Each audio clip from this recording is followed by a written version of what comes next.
اعوذ باللہ من الشیطان الرجیم بسم اللہ الرحمن الرحیم وَلَقَدْ آتَيْنَا إِبْرَاهِيمَ رُشْدَهُ مِنْ قَبْلُ، اور اس سے بھی پہلے، حضرت موسیٰ سے بھی پہلے ہم نے ابراہیم کو یہ ہدایت اور سعادت کی راہ دکھائی تھی، وَكُنَّا بِهِ عَالِمِينَ، اور ہم اس کی پوری طریقے سے خبر رکھتے تھے۔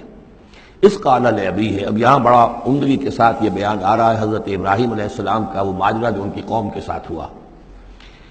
وَإِذْ قَالَ لِأَبِيهِ، اور یاد کرو جب کہ انہوں نے کہا تھا اپنے والد سے، وَقَوْمِهِ، اور اپنی قوم سے، مَا هَذِهِ التَّمَاثِيلُ الَّتِي أَنْتُمْ لَهَا عَاكِفُونَ،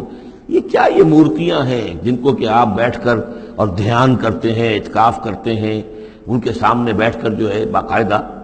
قَالُوا وَجَدْنَا آبَاءَنَا لَهَا عَابِدِينَ، انہوں نے کہا کہ ہم نے پایا اپنے آباء و اجداد کو کہ وہ ان کی عبادت اسی طور سے کیا کرتے تھے جیسے ہم کرتے ہیں۔ قَالَ لَقَدْ كُنْتُمْ أَنْتُمْ وَآبَاؤُكُمْ فِي ضَلَالٍ مُبِينٍ، حضرت ابراہیم علیہ السلام نے کہا ڈنکے کی چوٹ اور دو ٹوک الفاظ میں، یقیناً آپ سب لوگ بھی اور آپ کے آباء و اجداد بھی وہ کھلی گمراہی کے اندر مبتلا تھے۔ قالوا جئتنا بالحق ام انت من اللاعبین، انہوں نے کہا اے ابراہیم تو یہ واقعتاً کوئی قطعی بات کہہ رہے ہو، حق کہہ رہے ہو، کوئی تمہارے پاس علم آیا ہے، تم سنجیدہ ہو اس بات کے اندر جو کہہ رہے ہو، یا ایسے ذرا کھیل کود کر رہے ہو، ایسے ہی کوئی تھوڑا سا شغل کر رہے ہو تم، ام انت من اللاعبین۔ قال بل ربکم رب السماوات والارض الذی فطرہن، کہ نہیں واقعہ یہی ہے کہ تمہارا رب جو ہے وہ آسمانوں اور زمین کا رب ہے جس نے کہ انہیں پیدا کیا، وَأَنَا عَلَىٰ ذَلِكُم مِّنَ الشَّاهِدِينَ، اور میں اس کے اوپر گواہ ہوں، عَلَىٰ وَجْهِ الْبَصِيرَةِ قُلْ هَٰذِهِ سَبِيلِي أَدْعُو إِلَى اللَّهِ عَلَىٰ بَصِيرَةٍ أَنَا وَمَنِ اتَّبَعَنِي، یہ میں کوئی اوپری سی بات نہیں کہہ رہا ہوں بلکہ سوچی سمجھی بات کہہ رہا ہوں۔ وَتَاللَّهِ لَأَكِيدَنَّ أَصْنَامَكُمْ بَعْدَ أَن تُوَلُّوا مُدْبِرِينَ، اور خدا کی قسم میں تمہارے ان بتوں کے ساتھ ایک ترکیب کروں گا، ایک چال چلوں گا، لَأَكِيدَنَّ أَصْنَامَكُمْ بَعْدَ أَن تُوَلُّوا مُدْبِرِينَ، جب کہ تم چلے جاؤ گے پیٹھ موڑ کر۔ تو جیسے کہ ہندوؤں میں بھی ہوتا ہے، کوئی جنم اشٹمی کا میلہ ہوتا ہے، تو کوئی ایسا ان کا میلہ تھا کہ جس میں کوئی جا کر باہر انہوں نے کھلے میدان میں پوجا کرنی تھی، پورا شہر خالی ہو گیا، کوئی نہیں رہا۔ حضرت ابراہیم علیہ السلام نے کہا میری طبیعت ٹھیک نہیں ہے، انی سقیم، میں تو نہیں جاؤں گا آپ لوگوں کے ساتھ، آپ جائیے۔ وہ سب چلے گئے، شہر خالی تھا، پھر بت خانے میں گھس کر اور تیشا ایک ہاتھ میں لے کر وہ سارے بت توڑ دیے سوائے ایک بڑے بت کے، اس کو خالی چھوڑ دیا سالم۔ فجعلہم جذاذا، تو کر دیا ان کو چورا چورا، ٹکڑے ٹکڑے، الا کبیرا لہم، سوائے ان میں سے جو بڑا تھا، لعلہم الیہ یرجعون، شاید کہ وہ اس کی طرف رجوع کریں کہ اس سے پوچھیں کہ یہ کیا ہوا، کس نے کیا، بلکہ یہ کہ اپنا تیشا بھی اسی کے کندھے کے اوپر رکھ دیا تھا کہ جو آلہ واردات ہے وہ بھی اس کے پاس سے برآمد ہو رہی ہے، اور سرکمسٹانشل ایویڈنس بھی یہ ہے کہ باقی سب ٹوٹ گئے، یہ سالم کھڑا ہے تو اسی نے یہ حرکت کی ہے۔ فجعلہم جذاذا الا کبیرا لہم لعلہم الیہ یرجعون قالوا من فعل هذا بآلہتنا، اب آپ سمجھیے اگر کہیں بنارس میں یا متھرا میں کہیں اس قسم کا کوئی معاملہ ہو جائے تو کیا قیامت آ جائے گی، وہی قیامت آئی ہوگی اس وقت شہر ار میں۔ وہ جب آئے انہوں نے دیکھا کہ کیا حشر ہوا ہے ہمارے بتوں کا، قالوا من فعل هذا بآلہتنا انہ لمن الظالمین، کس نے یہ سلوک کیا ہے ہمارے معبودوں کے ساتھ، یقیناً وہ بہت ظالموں میں سے۔ قالوا سمعنا فتى يذكرهم يقال له ابراہیم، ان کا کہ ہم نے سنا تھا ایک نوجوان ابراہیم ہے جو ان کا ذکر کیا کرتا تھا، ان کے بارے میں وہ کوئی زبان درازی کیا کرتا تھا کہ ان کی کوئی حقیقت نہیں، تم نے کیسے ان کو معبود بنا لیا ہے، اس کو کہا جاتا ہے ابراہیم، اس کا نام ابراہیم ہے، تو شاید وہی ہے کہ اسی نے یہ کام کیا ہو۔ قالوا فاتوا به على اعین الناس لعلهم يشهدون، لوگوں نے کہا بلاؤ اس کو، پیش کرو تو لوگوں کے سامنے تاکہ لوگ دیکھیں، گواہی دیں کہ کس نے یہ جرم کیا ہے۔ قالوا انت فعلت هذا بآلهتنا یا ابراہیم، انہوں نے کہا کہ اے ابراہیم کیا تم نے ہمارے معبودوں کی یہ درگت کی ہے، یہ کام تم نے کیا ہے؟ قال بل فعله كبيرهم هذا،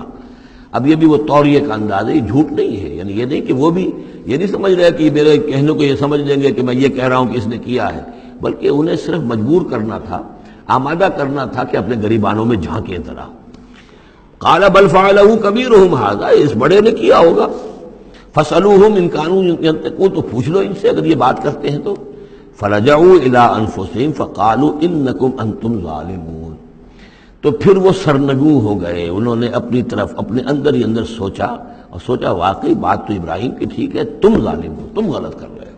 تم نے انہیں معبود سمجھا ہوا تھا۔ ان کا حال یہ اپنی حفاظت نہیں کر سکے، یہ بول نہیں سکتے، یہ بتا نہیں سکتے کس نے ان کے ساتھ یہ حشر کیا ہے۔ ثم نکسوا علی رؤوسہم، لیکن پھر وہ اپنے سروں پر کے اونجے کر دیے گئے، ایک دل میں ایک دفعہ خیال تو آیا کہ یہ ابراہیم کی بات ٹھیک ہے، ہم غلط ہیں، لیکن پھر وہ حمیت جاہلی، ہمارا نظام، ہماری تہذیب، ہمارا تمدن، ہمارے آباء و اجداد کا طریقہ،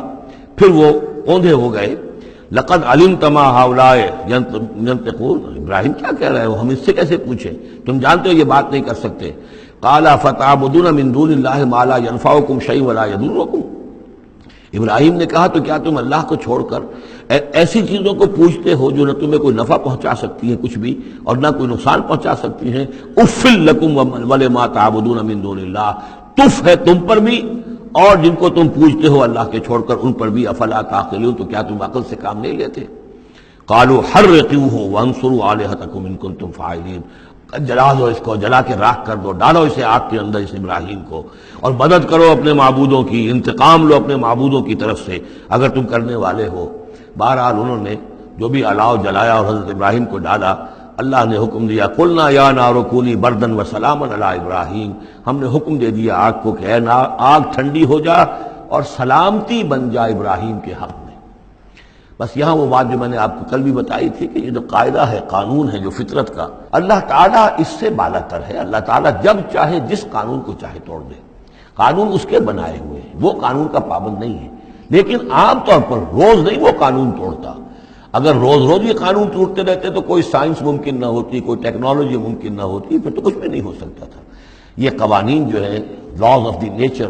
اور یہ laws of physical change and chemical change, یہ سارے کے سارے جو ہیں بڑے پختہ قوانین ہیں، اللہ کے بنائے ہوئے ہیں۔ البتہ یہ ہے کہ یہ سمجھنا کہ یہ اللہ بھی ان کو نہیں توڑ سکتا، یہ حماقت ہے۔ یہ حماقت وہ ہے جو ہمارے ہاں پچھلی صدی سے شروع ہوئی ہے اور سر سید احمد خان مرحوم نے شروع کی، اور یہ کہ ان تمام معجزات کی جو ہے ایسی کو تعبیر کہ جس سے وہ نیچرل فنومینا محسوس ہونے لگے کہ یہ دریا سمندر پھٹا وٹا نہیں تھا، بلکہ یہ تو مد و جزر کی بات تھی۔ جب سمندر جزر پر تھا، پیچھے ہٹا ہوا تھا، حضرت موسیٰ اپنی قوم کو لے کر نکل گئے۔ جب فرعون آیا تو وہ مد پر آ گیا تو وہ ڈوب گئے، وہی ہو گیا، اس کے سوا کچھ نہیں۔ لیکن یہ ساری چیزیں جو ہیں در حقیقت اس کے پیچھے کیا عقیدہ ہے کہ یہ قوانین اٹل ہیں، میں ان کہوں گا مستقل تو ہیں، اٹل نہیں ہے۔ اللہ تعالیٰ جب چاہے جس قانون کو چاہے توڑ دے اپنے کسی حکم سے، اور اسی کا نام معجزہ ہے۔ قلنا یا نار کونی بردن وسلاما علی ابراہیم وارادوا بہ کیدا فجعلناہم الاخسرین، اور انہوں نے اس کے ساتھ ایک چال چلی تھی لیکن ہم نے انہی کو کر دیا گھاٹے میں۔ یہ کافی طویل عرصے تک میں سوچتا رہا کہ اس میں چال کی بات کون سی تھی، اور افسوس یہ ہے کہ مجھے کہیں ملی نہیں بات۔ اس کے بعد ادھر منتقل ہوا دین کہ چال یہ تھی، ان کا یہ خیال تھا کہ حضرت ابراہیم ابھی تو ٹھیک ہے یہ کھڑے ہوئے ہیں، بڑے ڈٹ کر باتیں کر رہے ہیں، جب آگ کے الاؤ کے کنارے لے جا کے کھڑے کریں گے تو سب ان کے ہوش ٹھکانے آ جائیں گے، پھر یہ توبہ کر لیں گے۔ وہ یہ سمجھتے تھے کہ یہ سارا جو ہے ہم کر رہے ہیں اس کے ساتھ، لیکن یہ کہ یہ بالآخر توبہ کر لے گا جان بچانے کے لیے، لیکن یہ کہ اللہ تعالیٰ نے اس کے برس کیا۔ وَأَرَادُوا بِهِ كَيْدًا، انہوں نے چاہا اس کے ساتھ ایک چال، فَجَعَلْنَاهُمُ الْأَخْسَرِينَ، لیکن وہی جو ہے خسارے میں رہے اور ناکام ہو گئے۔ بے خطر کود پڑا آتش نمرود میں عشق، عقل ہے محو تماشائے لبے بام ابھی۔ وَنَجَّيْنَاهُ وَلُوطًا إِلَى الْأَرْضِ الَّتِي بَارَكْنَا فِيهَا لِلْعَالَمِينَ، اور ہم نے پھر نجات دے دی ان کو بھی اور لوط کو بھی۔ لوط ان کے بھتیجے ہیں، حضرت لوط علیہ السلام حضرت ابراہیم پر یہ ایمان لے آئے تھے، اور حضرت ابراہیم کے ساتھ ہی پھر انہوں نے ہجرت کی ہے، اور یہ یہاں سے عراق سے چل کر پہلے شام گئے ہیں، اور شام کے شمالی علاقے میں جانے کے بعد پھر نیچے اترے، اس لیے کہ درمیان میں بڑا زبردست صحرا ہے۔ وہ صحرا تقریباً ناقابل عبور تھا، یہ شرق اردن وغیرہ کا علاقہ جو ہے، تو وہ تو یہ سمجھیے کہ بڑے مشرقی کنارے عراق کے مشرقی علاقے کی طرف سے ہوتے ہوئے سیدھے اوپر جا کے شام پہنچ گئے، اور پھر ذرا نیچے اتر کر فلسطین کے علاقے میں آباد ہوئے۔ وَنَجَّيْنَاهُ وَلُوطًا إِلَى الْأَرْضِ الَّتِي بَارَكْنَا فِيهَا لِلْعَالَمِينَ، اور ہم نے ان کو نجات دے کر اس کو بھی اور لوط کو بھی اس سرزمین میں پہنچا دیا جس میں ہم نے برکتیں رکھی ہوئی ہیں تمام جہان والوں کے لیے۔ وَوَهَبْنَا لَهُ إِسْحَاقَ وَيَعْقُوبَ نَافِلَةً، ہم نے اسے اسحاق عطا فرمایا اور یعقوب اضافی طور پر مزید انعام، یعنی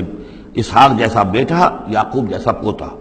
وَكُلًّا جَعَلْنَا صَالِحِينَ، اور ان دونوں کو سب کو ہم نے صالحین میں سے بنایا۔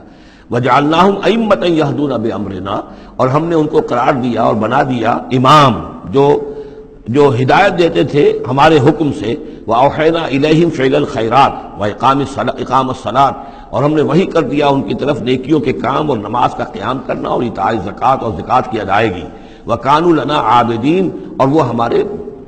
ہماری پرستش کرنے والے، ہماری بندگی کرنے والے، ہماری عبادت کرنے والے تھے۔ وَلُوطًا، جیسے کہ میں نے کہا تھا یہ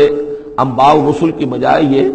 قصص النبیین کے انداز میں اب انبیاء کی کچھ شانیں، کچھ تذکرہ، یہ ایک بڑا گلدستہ آپ کو یہاں بھی ملے گا۔ وَلُوطًا، اور ہم نے لوط کو حکم دیا، آتیناہ حکمن، ہم نے اس کو حکم بھی دیا، حکم سے مراد حکمت،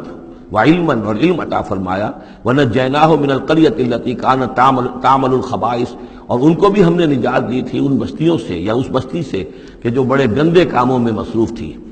انہم کانوا قوما سوء فاسقین، یقیناً وہ ایک قوم ایسی تھی کہ جو بہت ہی بری اور بہت نافرمان لوگوں پر مشتمل تھی۔ وادخلناہ فی رحمتنا، اور لوط کو ہم نے داخل کیا اپنی رحمت میں، انہ من الصالحین، یقیناً وہ ہمارے صالح بندوں میں سے تھے۔ ونوحا اذ نادى من قبل، نوح کو بھی بلایا یا نوح کو حکم دیا جب اس نے پکارا، اذ نادى من قبل، انہوں نے پکارا تھا، دعا کی تھی اللہ سے، فاستجبنا له، جب انہوں نے کہا تھا یہ آ جائے گا آخری پارے میں جا کر کہ انی مغلوب فانتصر، پروردگار میں تو مغلوب ہو گیا ہوں، اب تو مدد کر اور تو ان سے انتقام لے، ان کافروں سے۔ اس کے بعد ان پر عذاب آیا ہے قوم پر۔ وَنُوحًا اذ نادى من قبل فاستجبنا له، تو ہم نے اس کی دعا کو قبول فرمایا، فنجیناہ واہلہ من الکرب العظیم، تو ہم نے نجات دی اس کو اور اس کے گھر والوں کو بہت بڑے کرب اور بہت بڑے دکھ سے کہ جس میں وہ مبتلا تھے۔ وَنَصَرْنَاهُ مِنَ الْقَوْمِ الَّذِينَ كَذَّبُوا بِآيَاتِنَا، اور ہم نے مدد کی اس قوم کے مقابلے میں کہ جنہوں نے جھٹلایا تھا ہماری آیات کو، إِنَّهُمْ كَانُوا قَوْمَ سَوْءٍ، وہ بھی بہت ہی برے لوگ تھے، فَأَغْرَقْنَاهُمْ أَجْمَعِينَ، تو ہم نے ان سب کو غرق کر دیا۔ صدق اللہ العظیم۔